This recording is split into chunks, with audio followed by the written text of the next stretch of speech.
kita dalam proses pembuatan alat tiup tradisional Minangkabau, yaitu bansi yang bernada dasar F sama dengan Do.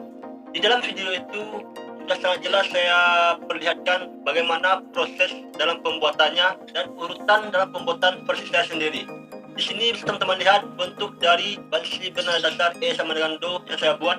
Jika kita bandingkan dengan bansi yang saya buat sebelumnya, yaitu bansi bernada dasar E sama dengan Do, bisa teman-teman lihat, kalau kita lihat dari ukuran besarnya, bisa kita bilang hampir sama besar.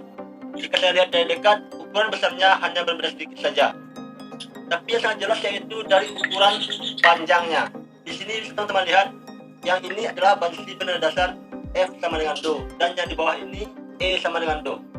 Perbedaannya yang jelas hanya terletak pada ukuran panjangnya. Karena di video sebelumnya juga sudah saya jelaskan, semakin besar dan semakin panjang ukuran bambu, maka semakin rendah pula nada yang akan dihasilkan. Dan begitu juga sebaliknya, semakin kecil, semakin pendek ukuran bambu, maka nada yang dihasilkan semakin tinggi. Oke teman-teman, mungkin itu saja pembahasan mengenai alat tiup bansi bernada dasar F sama dengan Do. Dan di sini juga sudah saya perlihatkan bentuk dan hasil akhirnya. Dan selanjutnya saya akan membuat bansi bernada dasar G sama dengan Do.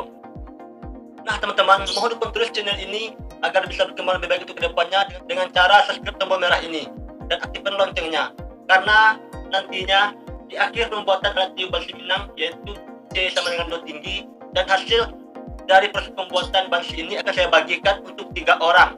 Jadi total dari alat tiup itu C, D, E, F, G, A, C.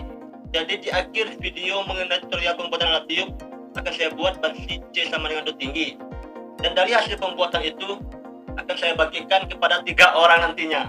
Makanya dukung terus channel ini agar bisa berkembang lebih baik untuk kedepannya, dan nantikan terus video-video tutorial dalam pembuatan alat tiup bansi Minang. Sampai jumpa di video selanjutnya.